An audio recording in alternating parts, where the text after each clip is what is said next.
इस वीडियो में हम लोग देखेंगे 5 सितंबर को शिक्षक दिवस क्यों और कब से मनाया जाने लगा।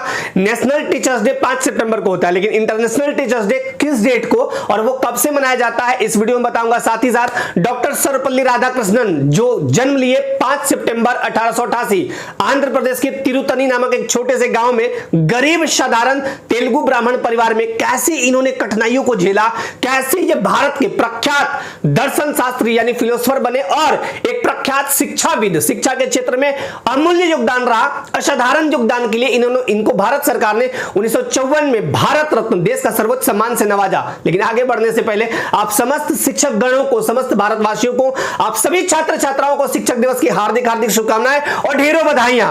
तो चलिए सबसे पहले तो ये दिखाता हूं। देखिए, शिक्षक वो नहीं है जो तथ्यों को जबरन आपके दिमाग में ठूसे। असली शिक्षक वही है जो आपको आने वाली चुनौतियों के लिए तैयार करे। पुस्तक के वह माध्यम है जिसके द्वारा हम संस्कृतियों के बीच ब्रिज का निर्माण यानी सेतु का निर्माण करते हैं। भारत की संस्कृति को, अमूल्य संस्कृति को काफी ऊंचे पैमानों पर विश्व में इन्होंने प्रखरित किया। और देखिए, a teacher presents the past, reveals the present and creates the future. शिक्षक जो है ना खुद मोमबत्ती की तरह जलते हैं और अपने प्रकाश से पूरे संसार को प्रकाशित करते हैं। एक ऐसा पद शिक्षक का पद ही है जहां पे अगर आप छोटी सी गलती करते हैं तो पूरा समाज उसका भुक्तभोगी होता है। अगर कोई मजदूर थोड़ा सा गलती करेगा, अगर कोई घर कंस्ट्रक्शन का काम चल रहा है वहां पे थोड़ा सा गलती होता है तो बिल्डिंग ढहेगा। अगर मजदूर गलती करेगा तो खराब घर बनेगा। अगर एक छोटा सा कोई डॉक्टर गलती करेंगे तो एक मरीज की जान जाएगी। लेकिन शिक्षक का पद ऐसा पद है जहां काफी चैलेंजेस हैं, काफी चुनौतियां हैं, लेकिन शिक्षक का जो पद होता है ना एक गरिमामय पद होता है। शिक्षक एक गलती करे तो पूरा समाज उसका भुक्तभोगी बनता है। इसलिए शिक्षक ना देश का रीढ़ माने जाते हैं और देश इन्हीं शिक्षकों के जो अथक प्रयास होते हैं, जो काम होते हैं उसमें विकसित होता है। तभी तो गुरु के बारे में कहा गया है कि गुरुर् ब्रह्मा गुरुर् विष्णु गुरुर्देवो महेश्वरा गुरु साक्षात परब्रह्मा तस्मै श्री गुरुवे नमः। देखिए, डॉक्टर सर्वपल्ली राधाकृष्णन का जन्म 5 सितंबर 1888 को आंध्र प्रदेश के एक छोटे से गांव तिरुतनी में एक गरीब तेलुगु ब्राह्मण परिवार में हुआ था, जो चेन्नई, जो कि पुराना नाम मद्रास था, चेन्नई से लगभग 84 किलोमीटर की दूरी पर। अभी इनका पारिवारिक पृष्ठभूमि भी दिखाएंगे। 1949 से 52 तक सोवियत संघ में भारतीय राजदूत रहे। इसके पहले इनका शिक्षा वगैरह सब कुछ दिखाएंगे। गुरु हो तो ऐसे, भारत रत्न मिला, ऑर्डर ऑफ मेरिट और ये सर की उपाधि से नवाजा गया। किंग जॉर्ज पंचम ने 1931 में नाइटहुड की उपाधि प्रदान की थी। बाद में सर लगाते थे, लेकिन ये बाद में ब्रिटिश शासन के खिलाफ ये हटा दिए थे। उसके बाद यहाँ पे देखिए बहुत ही इंपॉर्टेंट, देश की फिलॉसफी को दुनिया के नक्शे की जगह पर दिखाई थी, भारत की पहचान दिलाई थी भारत को। अच्छा टीचर वो है जो ताउम्र सीखता रहता है। तो टीचर हमेशा वही होते हैं जो स्टूडेंट बनके सीखते हैं। मैं कभी कभी आपसे बोलता हूं कि आपसे बहुत सारी चीजें सीखता हूं हमेशा। तो टीचर क्या है कि सीखते रहते हैं और अपने छात्रों से सीखने में भी कोई परहेज नहीं दिखाते हैं। अब यहां पे देखिए इनका पारिवारिक पृष्ठभूमि। पिता का नाम सर्वपल्ली वीरास्वामी, माता का नाम सीतम्मा। अब यहां पे जब ये इनके पिता और माता के बारे में जानिएगा तो ये गरीब ब्राह्मण परिवार थे। ये बहुत छोटे मोटे जॉब करते थे, राजस्व वाला, रेवेन्यू वाला। 5 पुत्री और 1 पुत्र थे इनके, वीरास्वामी के। और ये सर्वपल्ली राधाकृष्णन का ऐसे में लालन पालन होता है, पालन पोषण, और पहले बहुत गरीबी हुआ करता था। और इनका शादी होता है शिवा कामू से। शिवा कामू का उम्र था 10 साल और इनका उस समय उम्र था 14 साल। तो 14 वर्ष की अवस्था में इनकी शादी कर दी जाती है और इनसे एक पुत्री का जन्म होता है जिसका नाम बाद में सुमित्रा रखा जाता है। शिक्षा इनकी प्रारंभिक जो है तिरुतनी में हुआ, उसके बाद हाई स्कूल वगैरह किए, फिर मद्रास क्रिश्चियन कॉलेज से ये BA और MA करते हैं दर्शन शास्त्र में। शिक्षक 40 वर्षों तक ये अपने शैक्षणिक कार्यों में बखूबी भरपूर योगदान दिया। 1931 से 36 तक आंध्र प्रदेश विश्वविद्यालय में वाइस चांसलर रहे। वहीं 36 से 52 ऑक्सफोर्ड यूनिवर्सिटी में प्रोफेसर रहे। फिर कलकत्ता विश्वविद्यालय के अंतर्गत आता है जॉर्ज पंचम कॉलेज में प्रोफेसर रहे। काशी हिंदू विश्वविद्यालय और दिल्ली यूनिवर्सिटी के चेयरमैन भी रहे। ब्रिटिश सरकार द्वारा सर की उपाधि 1931 में इनको प्रदान की गई। 40 साल शिक्षक के पद पर रहे और शिक्षा के क्षेत्र में क्रांति ला दिए थे। 13 मई 1952 से 12 मई 1962 तक ये भारत के प्रथम उपराष्ट्रपति यानी वाइस प्रेसिडेंट ऑफ इंडिया रहे। और आपको बता दूं कि जब कोई भी व्यक्ति उपराष्ट्रपति बनते हैं तो वो पदेन राज्यसभा के सभापति होते हैं, तो ये ऑटोमेटिकली चेयरमैन ऑफ राज्यसभा हो गया।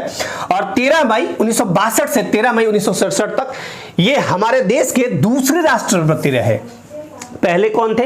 डॉक्टर राजेंद्र प्रसाद। और यहां पे उस समय का देखिएगा, विदेशों में इस तरह से घूमते थे। इस फोटो को मैं थोड़ा जूम करके दिखाता हूं, इस पे ओवरलैप कर देता हूं और बहुत बढ़िया से देखिए। उस समय का ये फोटो है, पुराना फोटो है, और इस समय ऐसे ही लोग घूमते थे, ऐसे ही आपको देखने को ये चीजें मिलती हैं। ठीक है, उसके बाद देखिए आपका देश का सर्वोच्च सम्मान भारत रत्न। देश में देखिए सर्वोच्च नागरिक सम्मान पहला आता है भारत रत्न, दूसरा आता है पद्म विभूषण, तीसरा आता है पद्म भूषण और चौथा आता है पद्मश्री। तो देश का सर्वोच्च सम्मान से इनको नवाजा गया।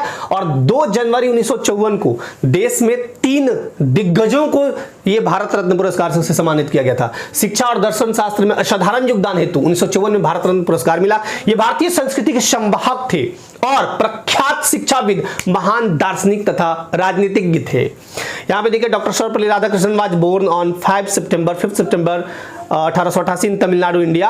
He was a great philosopher, scholar and teacher known for his deep knowledge of Indian culture. तो भारतीय संस्कृति के बारे में इनको बहुत ज्यादा नॉलेज था। Doctor Radhakrishnan was the second president of India serving from 1962 to 1967। और यहाँ पे देखिए भारत रत्न में इस टाइप से आपको पुरस्कार दिया जाता है। यहाँ पे देश के प्रथम राष्ट्रपति जो इस टाइप से दे रहे हैं इनको, ये इमेज भी लगाया हुआ है। अब आते हैं हम लोग 2 जनवरी 1954 2 जनवरी 1954 को भारत रत्न पुरस्कार देने का आरंभ हुआ। चक्रवर्ती राजगोपालाचारी भारतीय राजनीति और राष्ट्र की सराहनीय सेवा के लिए इनको दिया गया। साथ ही साथ सर्वपल्ली राधाकृष्णन शिक्षा और दर्शन शास्त्र के लिए, और चंद्रशेखर वेंकट रमन भौतिकी में खोज किए थे।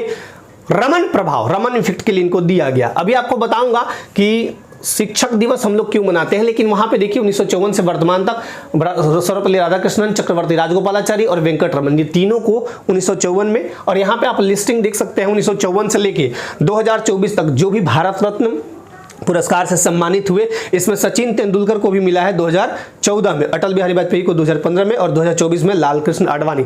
तो इस टाइप से आप देखिए। उसके बाद आपको दिखाता हूं 40 वर्षों तक शिक्षा में अमूल्य योगदान दिए, शिक्षा के क्षेत्र में क्रांति लाए। 5 सितंबर 1962 से प्रारंभ हुआ शिक्षक दिवस। अब बताता हूं क्यों।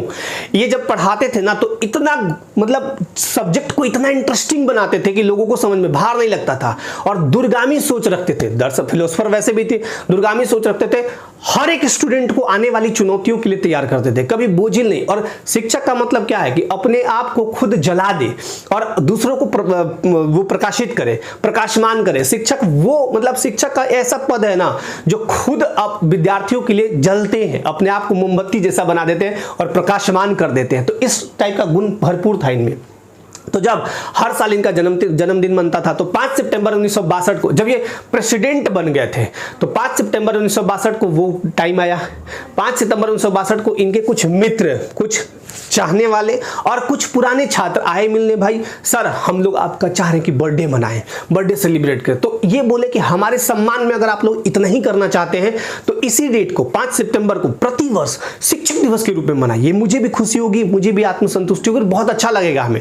तो उसी साल यानी 1962 से ही शिक्षक दिवस प्रारंभ किया गया 5 सितंबर को। तो इन्हीं के सम्मान में ये इतने बड़े फिलोसोफर थे, इतने बड़े शिक्षाविद थे, और देश के वैसे भी राजनीतिक जाने माने प्रेसिडेंट हो गए, उपराष्ट्रपति, राष्ट्रपति रहे, तो इनका बहुत नाम था। विदेशों में भी इनके नाम का डंका बजता था। तो इसलिए 5 सितंबर को 5 वर्ष को प्रतिवर्ष हम लोग 1962 से आरंभ किए शिक्षक दिवस मनाना, इनके सम्मान में मनाते हैं। और इसी कहते हैं ना कि खग मतलब एक दूसरे को देखकर ही लोग सीखते हैं। जैसे खग जो है ना दूसरे को देखकर, दूसरे खग को देखकर बोलना सीखता है, उसी तरह हम लोग ना समाज में दूसरे को देख के सीखते हैं। हम लोग को देख के, भारत वाले को देख के ना इंटरनेशनल लेवल पे ये बात जगी कि भाई इंटरनेशनल टीचर्स डे मनाया जाए। तो उसी को लेकर 1994 से यूनेस्को ने शिक्षक सम्मेलन वर्षगांठ रूप में घोषित किया, और यहीं से शुरुआत हो गया। लेकिन 5 अक्टूबर को मनाते हैं ये लोग कब मनाते हैं? हम लोग 5 सितंबर, तो इसके बाद 1 महीने बाद, सितंबर के बाद अक्टूबर, 5 अक्टूबर को मनाया जाता है इंटरनेशनल टीचर्स डे यानी राष्ट्रीय अंतर्राष्ट्रीय शिक्षक दिवस। तो ये शिक्षक दिवस से संबंधित बहुत महत्वपूर्ण बातें थी। इस शिक्षक दिवस पर मैं आप सभी को इतना ही बोलूंगा कि अपने कर्तव्य मार्ग पे हमेशा डटे रहिए और सभी शिक्षकों का सम्मान कीजिए। जितना आप सम्मान शिक्षकों का कीजिएगा उतनी बुलंदी से, उतनी ऊंचाइयों पर आगे जाएंगे। और हमारे सभी शिक्षक गणों को और जो हमारे निर्माण में, मेरे निर्माण में अमूल्य योगदान निभाए, उनको बहुत बहुत धन्यवाद, बहुत बहुत प्रणाम। क्योंकि मैं एक मंच से आप सभी छात्र छात्राओं को मोटिवेट कर रहा हूं और आप सभी छात्र छात्राओं का भी बहुत बहुत धन्यवाद, बहुत बहुत आभार इतना प्यार सम्मान देने के लिए। क्योंकि शिक्षक तभी मोमबत्ती की तरह जलते हैं, तभी प्रकाशमान होते हैं जब उनके सामने स्टूडेंट होते हैं। आप मेरे सामने हैं, मैं आपको पढ़ाता हूं, मैं आपको मोटिवेट कर पाता हूं। तो आप सभी का सपोर्ट, आप सभी का प्यार सम्मान दुलारी है कि एक शिक्षक तब जगमगाते हैं जब उनके आसपास उनके स्टूडेंट्स होते हैं। तो आप सभी का अमूल्य योगदान है और इस चीज को लेकर हमेशा आप प्रोत्साहित रहिए। शिक्षक से हमेशा कुछ ना कुछ नया चीज सीखिए। मैं भी आपको बोलता हूं कि आपसे भी मैं हमेशा नया सीखने को प्रेरित रहता हूं। यहां पे भी मैं जब आता हूं ना तो बहुत सारे स्टूडेंट मिलते हैं, बहुत सारे स्टूडेंट मुझे सुझाव देते हैं और मैं आपसे भी मांगता हूं कि आपके सुझाव सादर आमंत्रित हैं। तो इसलिए जहां भी है, जैसे भी है, एकदम आनंदित रहिए, अपने कर्तव्य मार्ग पर हमेशा बढ़ते रहिए, एक दूसरे का सम्मान कीजिए। और इस आशा के साथ एक हमेशा याद रखिएगा कि जिंदगी में अगर आपको अच्छा मोटिवेशन चाहिए तो अपने घर की तरफ देख लीजिए। अपने घर को कैसे आगे बढ़ाना है, अपने माता पिता को कैसे आगे निकालना है, कैसे उनकी सेवा करनी, इस टाइप से आप अपने आप को बनाइए कि आने वाले टाइम में आपको सब लोग सैल्यूट करें। और जय जयकारा उन्हीं की होती है जिनके परों में, जिनके भुजाओं में जान होती है और जो हमेशा लड़ने को आतुर होते हैं। लड़ने का मतलब लड़ाई नहीं, लड़ने का मतलब आगे बढ़ने को आतुर होते हैं। इसलिए हमेशा आप सब अपने लाइफ में आगे बढ़ते रहिए। और जब तक मैं यहां हूं, इस प्लेटफॉर्म पे हूं, आप सभी को अच्छी अच्छी बातें, रोचक और गहन जानकारियां दूंगा। और मेरा ये हमेशा प्रयास रहेगा कि आने वाला शिक्षक दिवस मेरा प्रयास रहेगा, मैं कोशिश करूंगा कि आप सबके बीच में ना हूं। तो चलिए, आप सभी को बहुत बहुत धन्यवाद। सभी को एक बार पुनः जय हिंद।